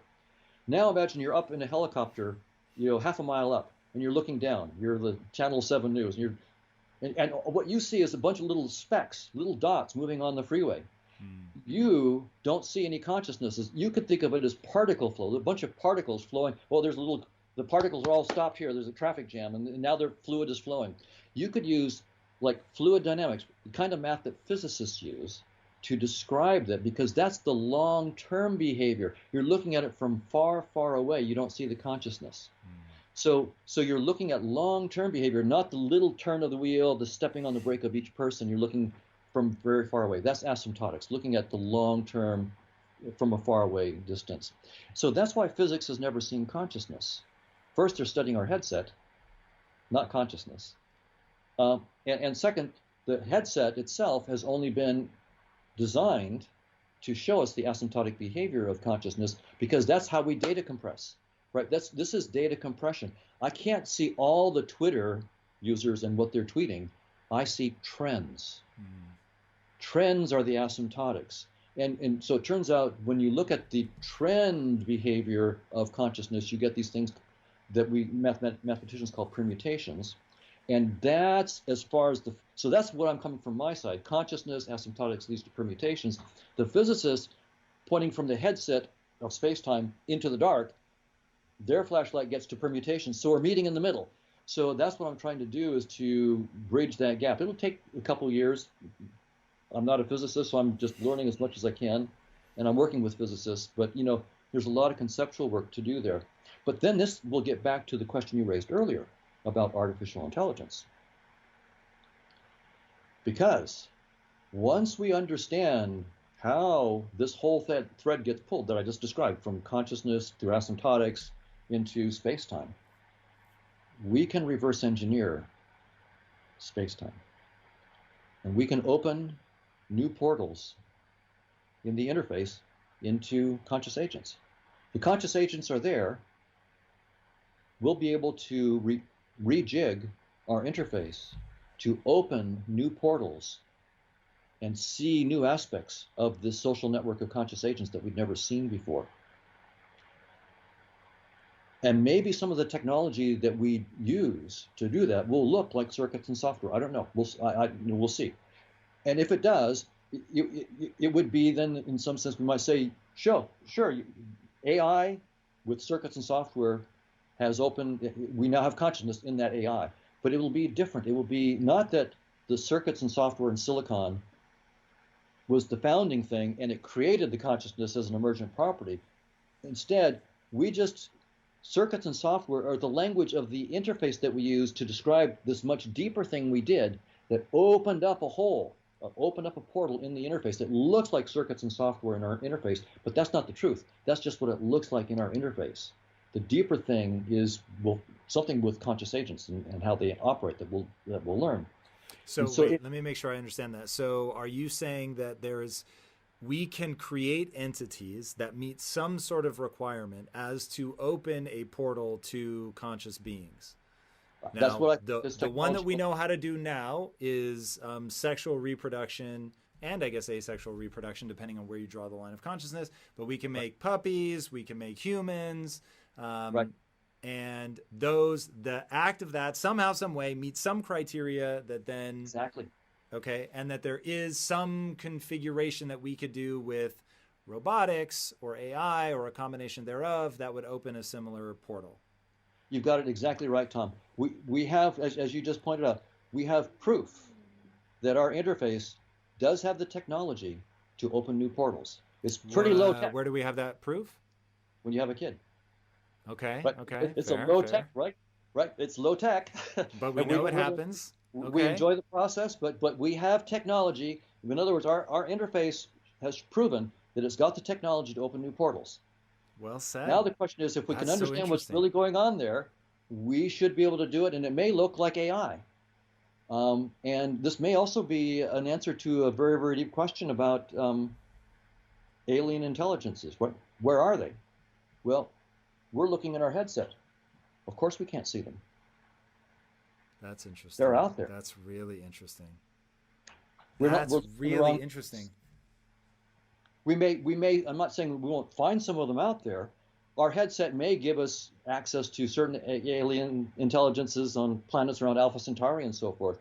But it's going to be trivial compared to all the consciousnesses that are out there. That's what a headset is for. It's there to hide all of the consciousnesses because it would be overwhelming to interact with them. So that's where they are. They're all around us. We're like ants that don't see the guy with the raid can coming at them. They just can't see it, right? So they're all around us, but we are stuck in our headset, and we think that we're the epitome of advancement and knowledge, and so forth. It would be funny, and it may be the case that that's a rookie mistake that every consciousness goes through in its simulator. That it thinks because its headset is only going to give it the best access to itself and others like it, and less access to others. And so in its own eyes, it will always be the wisest in its environment. And so it may be a rookie mistake that every simulator that consciousness creates has. that we all have to go through this phase of going, oh, we're the best, we're the greatest, we're the epitome of evolution. And then we slowly realize, oh, no, no, no, no, I'm in a simulator, and there's this infinite range of other possibilities of consciousness. Some so profound that if I could see them, I might be, inclined to fall down and worship them. Who knows? It just so, but it's a really humbling position. So we go from being the top of creation, the smart, the brain is the most incredibly complicated thing we've ever found in the entire universe. That point of view to, oh wow, we've made a rookie mistake here. There are consciousnesses out there that are far more, mind-blowing than anything I could even concretely imagine. So it's a very, very different kind of thing. And this also, by the way, puts a different spin on the question of life, living versus non-living. How so? Right? I struggled with this the first time I heard you bring it up. Dead still feels dead to me. How does it... Right. Because you're saying the very thing that I perceive as them is the consciousness coming through the portal, and if I could retrack down that bit of consciousness, it would be just like dealing with Timmy? Well, in that direction. So that's the right direction. And by the way, I don't know the answer, so you might be closer than me. So when I say the right direction, close to what I'm thinking, and maybe you're right and better than mine. An analogy I think that's useful here is, again, a virtual reality. And I like, say you go with a bunch of buddies to a virtual reality arcade and put on headset and bodysuit and to play virtual volleyball. And so you find yourself immersed in a beach scene with the beach volleyball court and so forth. And you start playing beach volleyball for a little while, and then your friend Joe says, excuse me for a minute, I'm thirsty, I'll get a drink. So he takes off his headset and bodysuit to get a drink, and his avatar collapses motionless on the sand. From the point of view of the VR game, he's effectively dead. He's unplugged. But he's just unplugged from the headset. He's not dead. And so if space-time isn't fundamental, death may be nothing more. What we call death is just unplugging from the headset. Now, what the consequences of that are for consciousness, for example, maybe consciousness survives what we call death, but maybe the notion of a self, of me, maybe that doesn't survive. I don't know. This is going to be, I don't want to be doctrinaire about this. I want to be open to, first having bold ideas. You have to be crazy, have drink beer, have some ideas, and then when you're sober, you go back and you start, okay, that looked really great when when a gin and tonic, but now it doesn't look so great when I'm sober, right? So you have to explore, but then go back. So we want our mathematical model of consciousness to give us insights. What is a self? What is this thing that I call a self? Will that survive detachment from an interface, or is that itself somehow wedded to the interface? What is the relationship between my interface, my space-time interface, and my notion of self? I'm really attached to this body, but this body is just a symbol. I am not this body. I want to get into something really fast. So one thing that I find very confusing, not confusing, I understand it, and there's some part of my brain is rejecting it. So what I like about the reductionist model of quantum mechanics and all of that is that there is something beyond what I'll shorthand to personality. So a gluon is a gluon is a gluon, right? It's just a particle, and it acts in a certain way according to certain laws, and I can get that things acting in a certain way according to certain laws, as they group up into more and more complex things, those more and more complex things are now the amalgamation of all these different laws, and they look like humans. Oh my gosh, look at that. Right. But as I break them down, they die, the immune system stops fighting off bugs, they return to a different anatomical state, let's call it dirt, and now they're reacting in a different way. But then those could be consumed by something that ends up becoming a piece of, the egg, and then the egg is refertilized, and now you actually become something again. And so we're these set number of particles that sort of take different forms, break apart, take a different form again. And it makes sense to me largely because there are things beyond personality. Personality is only associated with things that take a very particular form, the sort of living biological things, as we would call it. and the individual pieces exist outside of that, and that's reflected back to me because if I go and give somebody brain damage, they will act fundamentally different, right? Right. Deny somebody oxygen for a certain period of time, but then don't let them die, and they will be fundamentally different. And Right. so it's like everything in the simulation, I fully understand that, but having lived in the simulation, all of that makes a lot of sense. Now, when I try to imagine, come up with a metaphor, whatever, where consciousness is primary, and this may just be a failing of my brain is so primed to think of consciousness as being an element of personality that it just falls apart as I try to imagine, okay, wait, while this consciousness is in this body, it has personality, and I can fuck up its personality and make it act fundamentally different. But hey, when you come back out, one of two things has to be true. Either its fundamental nature was different than its manifestation as Timmy, and so it was like, hey, you were Timmy for a while. Oh, you got damaged, but you're still you. And Timmy's messed up now, but I can pull you out and you'd be just like you were before. But if I, as little Tommy, come and re-engage with the consciousness that was part of Timmy, I wouldn't recognize this person at all. So even if they're in Timmy normal, they come out of Timmy, Timmy's still normal, I still wouldn't get this person or the consciousness because, and this is where, again, my brain just immediately starts grabbing a hold of metaphor. So my brain goes, oh, okay, cool, I get this. The consciousness is like a puppet master, and the very act of taking on the body, right? So pregnancy, cool, you got a baby. At some point, the puppet master brings consciousness to that puppet, and now that consciousness gets to experience the Right. Gödel's infinite candy store range of states of consciousness, of qualia, right, and goes, oh, wow, cool, what a neat ride, as I experience this. Oh, this gets damaged. It just changes my experience of what this looks. This is what Sally was like before the brain damage. This is what grapes taste like to her now that she's had catastrophic brain injury. How interesting.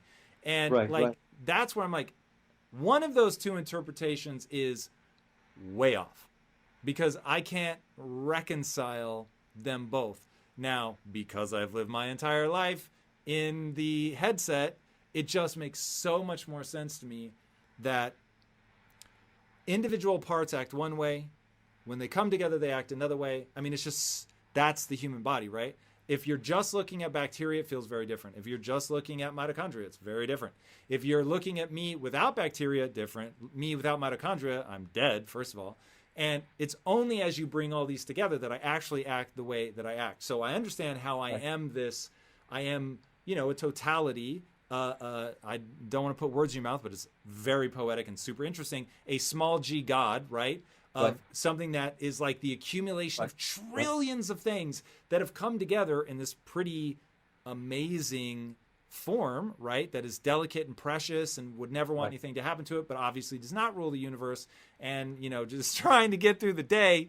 But, very interesting is if you define God as a collection, little g God, as a collection of these individual consciousnesses that have come together to create this sort of symphony that we recognize as a cheetah or a person or a gorilla or whatever, that I get. That to me is very interesting. When I start thinking as consciousness as fundamental, I make the mistake that I read that as personality as fundamental. Right. The first interpretation is the one that I agree with you about, that the consciousnesses come together to create new varieties of consciousnesses. And it's a very novel and creative process. And all I mean when I say consciousness is fundamental is that it's not space and time and physical stuff. That's the fundamental thing. It's that these kinds of consciousnesses that can combine to create new forms of consciousness. That's the direction that science needs to go to try to understand what's really the fundamental dynamics of what's going on. How is it that two consciousnesses, when they interact, create a new consciousness? And there, by the way, we can get some information like from the split brain patients that we talked about last time, right? There are people that have the corpus callosum. The corpus callosum is cut, and in one case, the left hemisphere believed in God, and the right hemisphere was an atheist. Left hemisphere wanted to be a draftsman, right hemisphere wanted to be a race car driver. Completely different personalities. So what consciousness is doing in that case is what happens when I put an atheist together with a believer in God and make the believer in God also want to be a draftsman and the atheist also want to be a race car driver. What kind of new consciousness do I get when I put those two together and put a corpus callosum between them and force them to live together in a lifetime? What new, how do they, so the adjudication of that, and we all sort of sometimes will feel like, it's Friday night, part of me wants to do this. I'd like to, kick up my heels and have some fun. Part of me wants to be a geek and study some more physics, whatever it might be. Maybe those are really two separate consciousnesses, two separate conscious agents that are negotiating, and in the process, a new consciousness exists. This is where I come back to, I'm so into that idea from Einstein, and this may not be what he meant, and maybe I'm just doing a poetic interpretation, but I want to know God's thoughts or the mind of God, everything else is just details, is like, I want to know what imbued these conscious entities with any propellant, like what makes them step through the portal. Are there times where they're like, fuck it, no, I don't want to step through the portal, I just want to do my version of a Friday night chilling over here, because when you think about two conscious entities coming together, one, you get very distinct and predictable types of consciousness depending on whether it's right hemisphere or left hemisphere. So it is obviously not, you can very quickly oversimplify, but they're different, right? One side is going to be prone to religiosity and the other side would be prone to not. Like, that's predictable. You wouldn't get, I forget which is right or left, but like whichever has the propensity for religiosity, you're never going to get it that the other side has the propensity. Like if I told you, hey, V.S. Ramachandran, who studied the hell out of this, like, hey, one of the sides is religious. He's not going to be like, oh my God, I have no idea, it's 50-50. He's going to be like, oh, that's the left or the right, whichever it is. So now it's like, this shit is so tied to the physicality that exists in my headset that it's like teasing out what is the thought of God? What is the thing, like, what's the game being played here? Like, why is there a puppet master? You know what I mean? Like, it's exactly so interesting. Absolutely, Tom, and that's the spirit in which scientists are and I'm approaching this, right? We're saying we try to reverse engineer exactly these kinds of things. What do we find from the neuroscience of split brain patients? What clues can we get to what's really going on outside the headset? So, but the first thing you have to do is realize I have to think outside the headset. So I have to let go of the reductionist view and say, how are neurons doing this? And saying it's instead, let's talk about consciousness on its own terms. What's consciousness doing? And the neural structures that I'm seeing, I have to think about them. Okay, this is just my virtual reality interface. How can I reinterpret all these neural networks and what they're doing in terms of what networks of conscious agents are really doing? In other words, it's much harder work. Conceptually. You must spend a lot of time thinking about this. Do you have a method for getting breakthroughs? Is it really a gin and tonic and then go organize your ideas? Is it go jogging? Like, how do you do this? Well, I have several things I do on a daily basis, and I'm grateful to my wife for giving me some space to do it. I meditate for several hours. Okay. 3 hours a day, typically. Whoa. And you are pursuing the lack of thought, or you're pursuing to let your mind chase a thought? Entire silence. Nothing but silence. And watching what happens there. It's very, the idea from my geeky point of view about it is if I'm going to go beyond the interface, then I've got to let go of the interface entirely. Any concept, any thought that I have is by definition still in the language, in the interface that I've got. So going into utter and total silence is not easy. And it's both exhilarating and terrifying because there are no security blankets when you let go of all thoughts. And so one thing I do is I watch myself, and I watch the terror, and I watch my mind jumping back and clinging to the things that it knows. But then I also notice that I've been doing this for 18 and a half years. And the process, to me, the best metaphor I can think of for it is to describe it as like metamorphosis. Like, so you think about, a caterpillar goes into a chrysalis and then comes out a butterfly. How beautiful, it's all lovely and so forth. But what really goes on is that inside the chrysalis, there's a war. The immune cells of the caterpillar fight to the death the cells inside that are responsible for turning it into a butterfly. And it's only when the immune cells of the caterpillar are completely overwhelmed that the transformation takes place. And everything that the caterpillar knew, eating green leaves, crawling on a bunch of different legs, having little furry spikes come out of you, having a mouth, that everything that it knows, it has to let go. Talk about terror. And the analogy of the terror in that seems to be the immune system is fighting this until the immune system is completely overwhelmed. It's not like all peace and love. It fights until it can't fight anymore. And that's the way meditation seems to me. It seems like the letting go of what I know, letting go of the caterpillar, and seeing what new forms of consciousness might come, and seeing how I might be transformed, is both exhilarating and terrifying, but it's certainly transforming. So that's one thing that I do. Do you set a different intention when you sit down to meditate? Like, today I'm going to try to think about like what these conscious agents look like. No, you seek only silence, and everything else happens. My intention is to let go of everything I know. That's the one intention, is let go of this headset. Let go of this headset completely. And what do you do when your grocery shopping needs pop into your head? Well, I can tell you what I've done for a lot of the time. You beat yourself up. You go, it was stupid. How come you can't be into this? And then eventually, over years and years and years, you learn to just go, say la vie, back to silence. Say la vie, back to silence, and just go back there. And the weird thing about it is, the caterpillar can't know what it's turning into, and it has no idea what it's like to have wings and a proboscis instead of a mouth, and to drink nectar instead of eat leaves. It can't know. It has to go completely into the unknown. And so it's being good with letting go of everything that's known and letting yourself venture into the totally unknown. So that's one aspect of it. The other aspect is I spend as much time as I possibly can studying mathematics, listening to what the physicists are saying.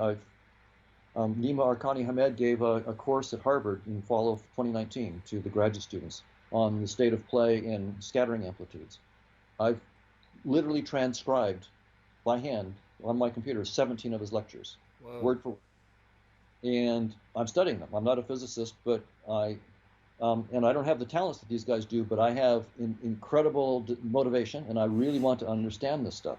So, and I've got a physicist friend, Chetan Prakash, who's really good. So Chetan and I meet, and he helps me through it. He's also interested, and we're working on this mathematics together. So I spend hours every day studying physics, studying mathematics, of course, studying cognitive neuroscience, artificial intelligence, the tools that are needed here. This is